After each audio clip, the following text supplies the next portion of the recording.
In this tutorial, I'll show you how to use the WhatsApp web on an Android phone. So this can be handy and convenient if you want to use the web version instead of the app on your phone. So to do this, go ahead and open up your browser. In my case, I'm using Google Chrome. Then you need to search WhatsApp.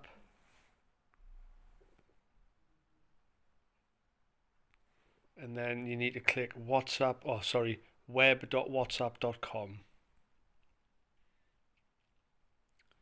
And then in the top right hand corner, click on the three dots, or it may look a little bit different if you're using a different browser like Firefox.